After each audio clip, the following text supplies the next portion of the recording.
barusan kita baca, Bapak Ibu dan saudara-saudari yang dikasihi Tuhan, ada banyak orang yang mengaku sebagai anak Tuhan, tetapi cara hidupnya masih seperti cara hidup yang lama, tidak menunjukkan cara hidup yang baru. Ada banyak orang mengaku sudah bertobat, tetapi cara hidupnya seperti orang yang belum bertobat. Kebiasaan lamanya masih dipertahankan. Ke gereja sih iya, memberikan persembahan iya juga, berdoa ya sering sekali berdoa, tetapi kehidupan yang lama, kebiasaan yang lama terus dihidupi. Kalau kebiasaan lamanya jadi tukang gosip dan fitnah, ya tetap aja. Walaupun ke gereja tetap aja gosip. Bahkan di gereja itu menggosip. Gitu. Nah, jadi walaupun sudah mengaku anak Tuhan, tapi ya kehidupannya masih kehidupan anak yang lama. Gitu. Kebiasaan lamanya misalnya jadi tukang bohong, suka bohong pada orang tuanya kalau anak-anak remaja. Suka menipu teman misalnya, atau menipu orang lain, atau orang dewasa juga suka tipu sana sini gitu ya. Ke gereja iya, berdoa ya sering, pagi, malam, makan ya berdoa. Tapi kebiasaan bohongnya tidak dikurangi atau tidak dihentikan, tetap aja gitu. Kebiasaan lamanya misalnya melawan orang tua, anak-anak misalnya, ya ke gereja iya, tapi tetap aja melawan.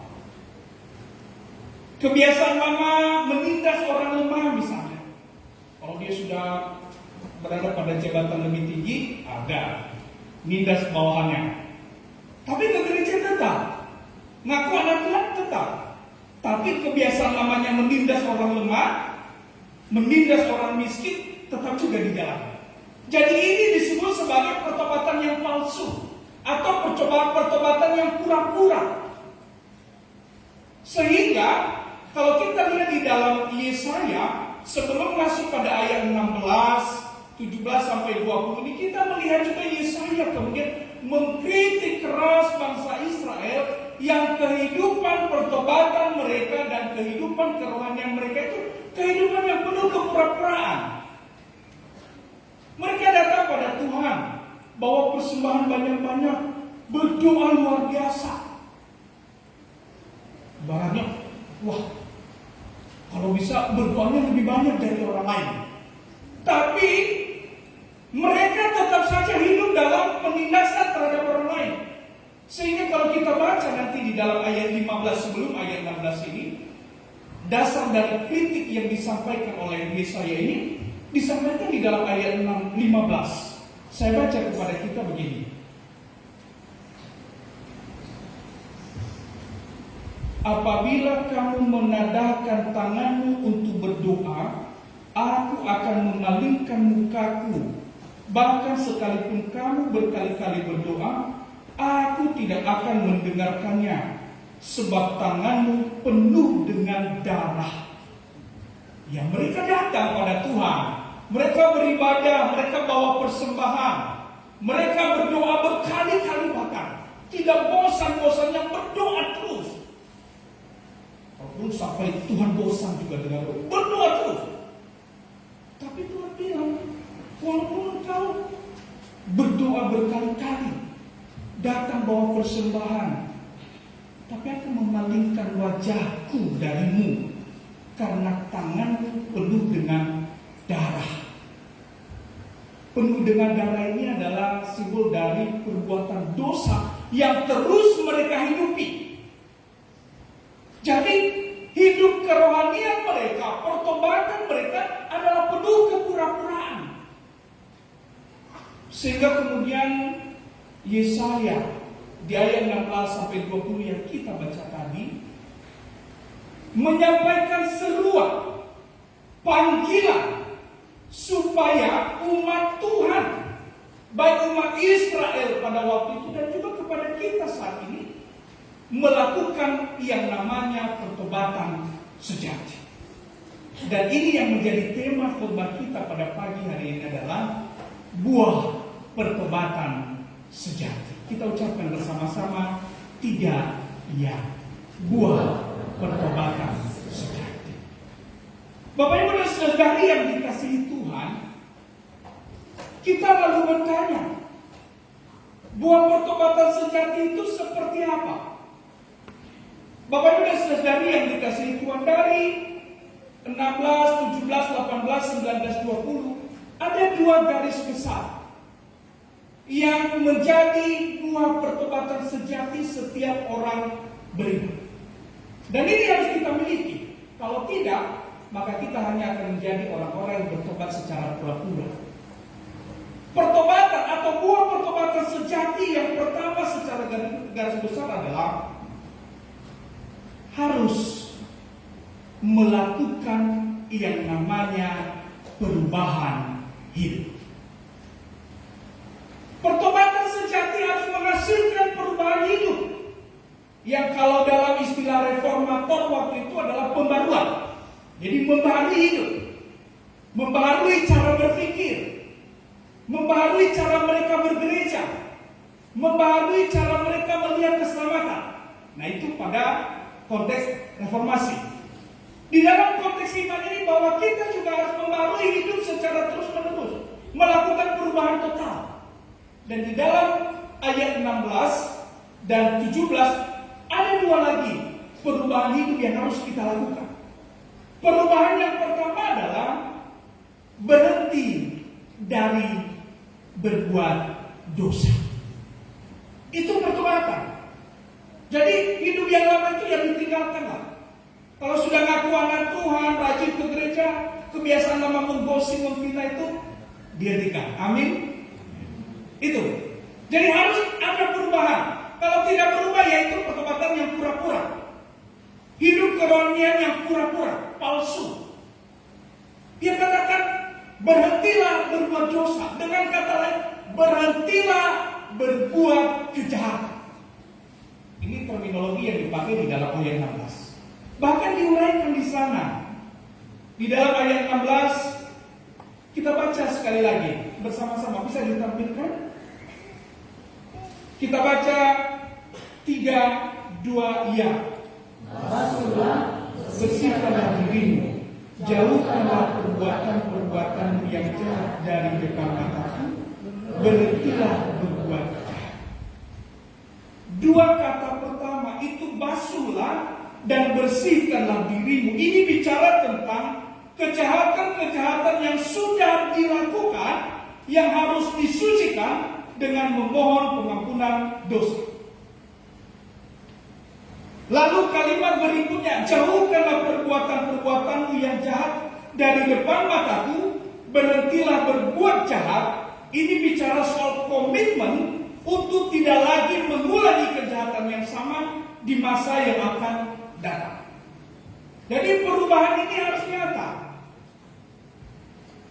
Kita harus tahu bahwa kita sudah jatuh ke dalam dosa, karena itu kita membasuh diri. Kalau mereka dulu membawa korban persembahan, kita sekarang sudah tahu Yesus Kristus sudah membasuh kita di atas kayu salib. Dan itu kita dapat ketika kita datang memohon pengampunan dosa. Tetapi tidak berhenti di situ. Kita juga harus memeriksa diri. Jangan-jangan ada kemungkinan kita akan terus jatuh ke dalam dosa. Kita mengulangi lagi di masa yang akan datang. Kita akan jatuh ke lubang yang sama. Karena itu kita diingatkan, jauhkanlah itu dari hadapan Tuhan. Bersihkan betul-betul dari dalam diri. Kita harus punya komitmen bahwa kita tidak akan mengulanginya di masa yang akan datang. Ini perubahan hidup yang pertama, yaitu berhenti berbuat dosa. Perubahan hidup yang kedua adalah, selain kita berhenti berbuat dosa, kita juga harus bergerak maju. Di dalam ayat 17 disampaikan, belajarlah berbuat baik. 17 bisa ditampilkan lagi, kita baca bersama-sama. 1, 2, ya. Belajarlah berbuat baik, usahakanlah keadilan, kendalikanlah orang kejam, belalah hak anak-anak yatim, perjuangkanlah perkara janda-janda. Jadi Bapak Ibu dan Saudari yang dikasihi Tuhan, hidup orang yang sudah bertobat secara benar-benar, itu ada pembaruan di dalam dirinya. Selain dia berhenti berdosa, berhenti dari segala kejahatan, ia juga harus bergerak maju. Bergerak majunya apa? Yaitu tindakan, bukan pasif. Mungkin orang berkata, ya sudahlah, yang penting saya sudah tidak mau berbuat dosa, ya saya diam saja, saya nikmati saja hidup saya. Tapi firman Tuhan pagi ini berkata tidak. Setiap orang yang sudah bertobat harus bergerak maju, belajar berbuat baik kepada orang lain. Ia bahkan mengatakan memperjuangkan keadilan, membela anak-anak yatim, dan juga memperjuangkan perkara para janda. Ini tindakan nyata orang-orang yang sudah bertobat. Mereka bukan hanya orang-orang yang peduli dengan diri mereka sendiri, tetapi juga peduli pada penderitaan orang lain. Anak-anak yatim dan janda pada waktu itu adalah kelompok-kelompok yang senantiasa ditindas. Karena kalau seorang ayah tidak ada di rumah, dianggap dia tidak punya lagi hak untuk mengikuti pertemuan-pertemuan. Nah, babe gero waktu dulu saya gero nih, bagus gitu loh. Saya belum mati rumahnya saya setelah kampung adalah babe gero nih, ibaratnya begitu. Ya tanah kedononia nasuhara itu lebih badal itu sebisa, begitu. Dan itu dikatakan bahwa Yesaya kemudian meminta setiap orang itu yang mau bertobat, yang benar-benar disebut sebagai umat Tuhan, anak Tuhan, orang Kristen kalau sekarang, dia harus menunjukkan kepedulian. Jangan nyaman dengan diri sendiri. Sudah merasa udah enak gitu ya. Pokoknya hidupku nyaman. Kebutuhanku sudah cukup.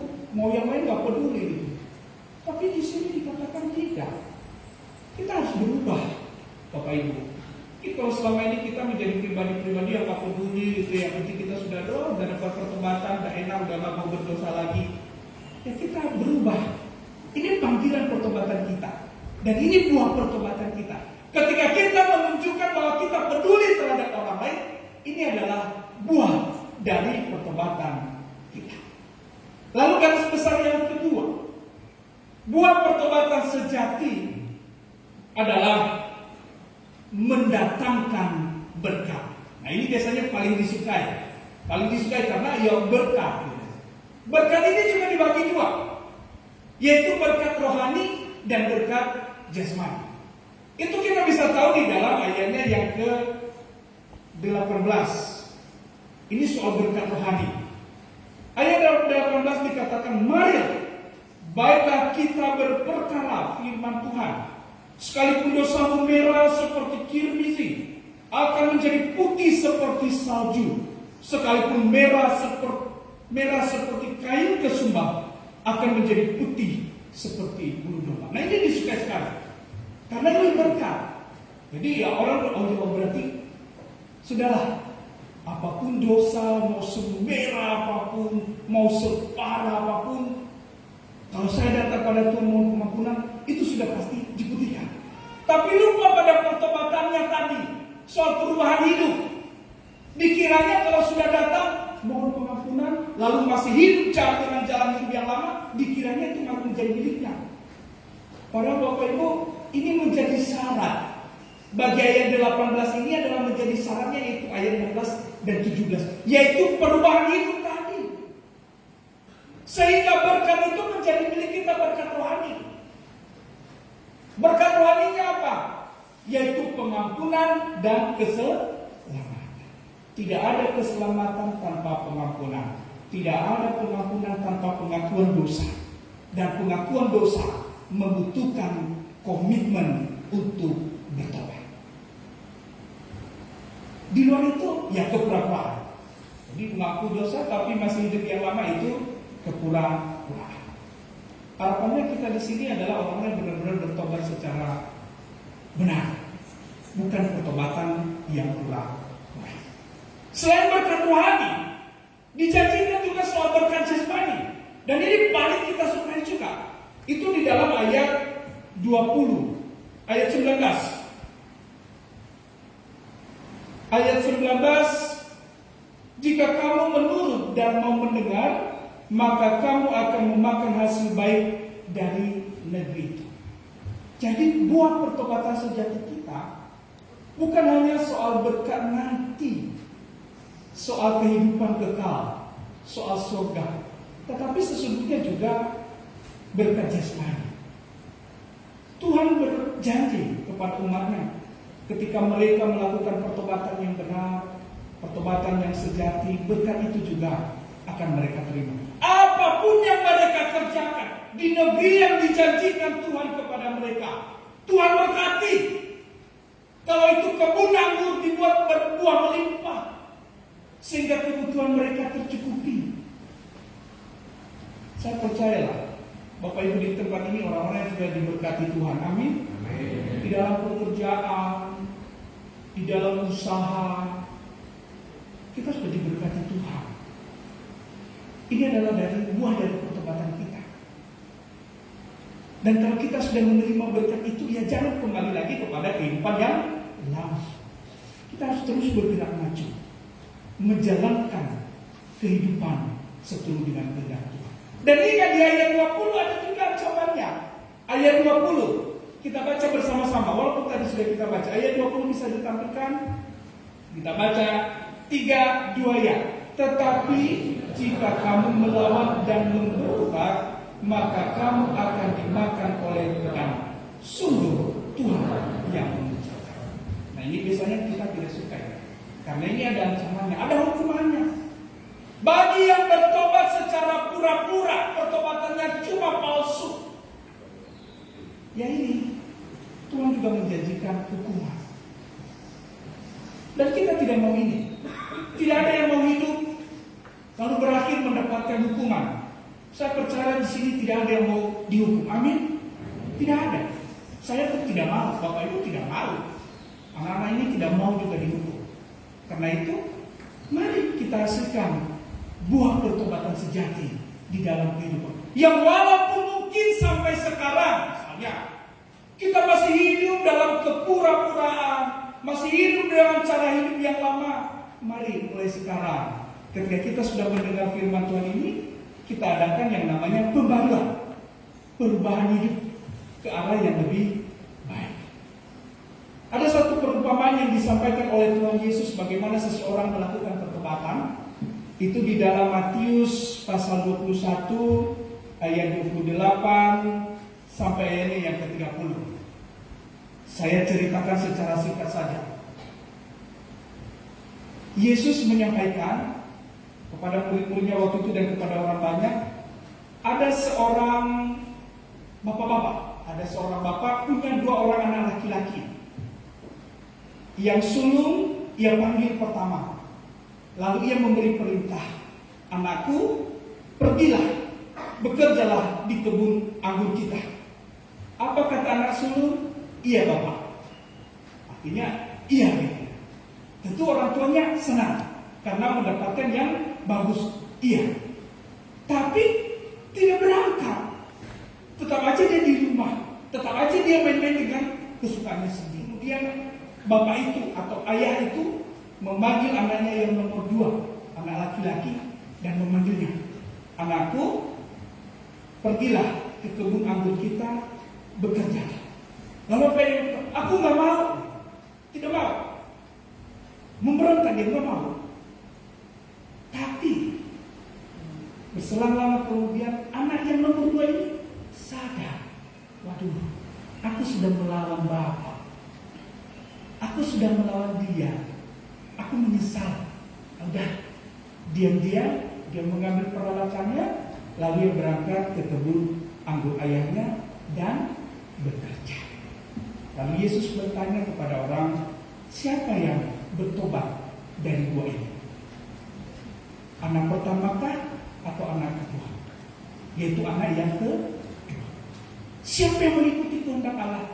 Yaitu anak yang kedua. Yang walaupun melawan pertamanya karena ketidaktahuannya, karena egonya, melawan gitu. Tapi ketika dia sadar, Aduh, sama seperti kita udah jatuh dalam dosa, mudah berbuat jahat. Selama ini kita memfitnah orang, selama ini kita menindas bawahan kita, sikut sama sikut sini misalnya. Lalu kita sadar, aduh Tuhan, aku salah, aku berdosa, aku bertobat, aku sekarang mau mengikuti kata Tuhan. Dan inilah yang disebut sebagai buah pertobatan sejati. Ketimbang yang pertama yang sudah baik-baik bilang pada ayahnya, iya Bapak, aku mau datang pergi bekerja, tapi bohong. Ya sama seperti ke gereja ya gitu ya, tapi tetap aja melakukan perbuatan-perbuatan yang tidak berkenan di hadapan Tuhan. Harapan kita dan tentu keinginan Tuhan kepada kita yang hadir pada saat ini, kita sebagai anak-anak Tuhan, orang-orang beriman, orang-orang Kristen, kita harus menghasilkan buah pertobatan sejati. Amin. Tuhan Yesus memberkati. Ayat hafalan, ayatnya yang ke-18. Kita baca bersama-sama 3, 2, ya. Marilah, baiklah kita berperkara firman Tuhan. Sekalipun dosa merah seperti kirmizi akan menjadi putih seperti salju.